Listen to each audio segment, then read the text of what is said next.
one of the things that we also knew, given what was happening, because before the blood was even dry off those that had been massacred on October 7th, you had people in this country go out, a lot of it at the universities, demonstrating in favor of Hamas and cheering what had happened.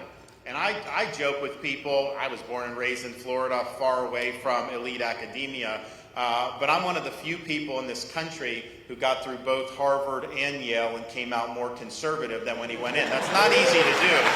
And I remember that. And I remember seeing a lot of crazy stuff. There was anti-Americanism, all this stuff. But I don't think back in my day that students would have actually crossed that line to go out and cheer a terrorist attack of this nature. So I think these universities are sick. I think the culture has been totally corrupted. Now, you look at how Florida universities responded. Look at how the University of Florida president responded. Look at that. Much different. But that's because we've let it be known in Florida, we are not funding universities to be indoctrination camps. We're funding universities for the pursuit of truth.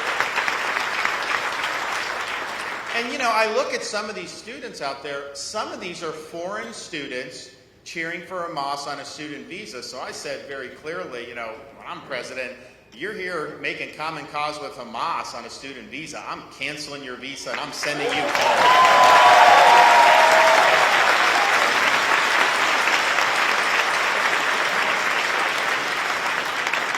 But we had an issue here in Florida. I mean, they have them all over the country. We're the only one willing to take it on.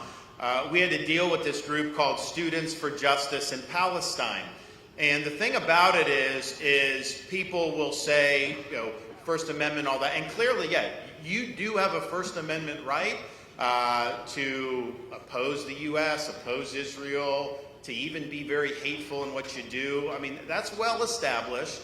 But you don't have the right to join forces with a terrorist group. You don't have a right to provide material support to terrorism. And this particular student group, right after the attacks, put out a statement saying, we don't stand in solidarity with Hamas. They said, we are part of Hamas movement.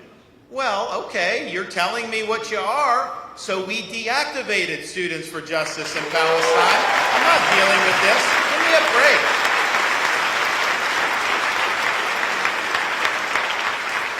But we've got to start being smart about some of this stuff. You look at what happened to those Jewish students at Cooper Union.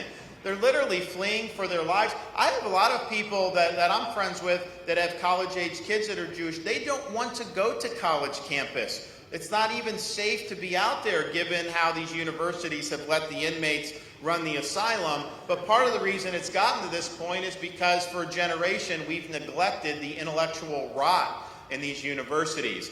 Ideology, woke agenda, that has corrupted so many universities throughout this country. And I've told Jewish audiences this before, woke is anti-Israel and woke is anti-Jewish. You can take that to the bank.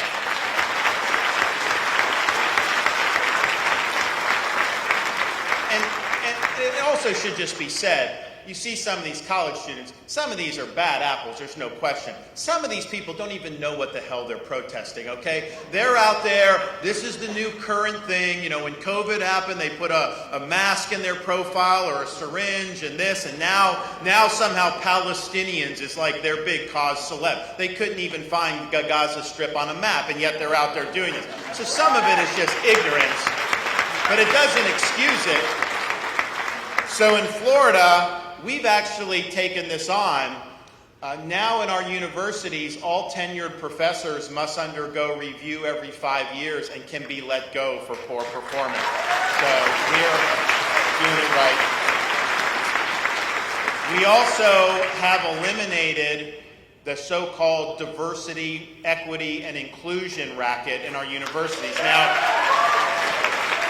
DEI, the way it's actually practiced, what DEI really stands for is discrimination, exclusion, and indoctrination. It's got no place in our public universities. It is definitely bad for Jewish students, and it's bad for pretty much everybody who's not bending the knee to the political left. So we've stood up and taken action.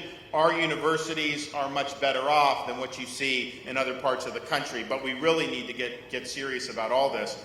We also announced, with the support of Speaker Paul Renner, who I think is here as well.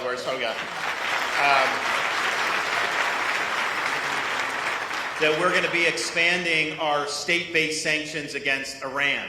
And we already have sanctions, but we're going to do it even more. And look, we're not the United States, but you know what? If Florida was its own country, we'd be the 13th largest economy in the world. So it's not for nothing.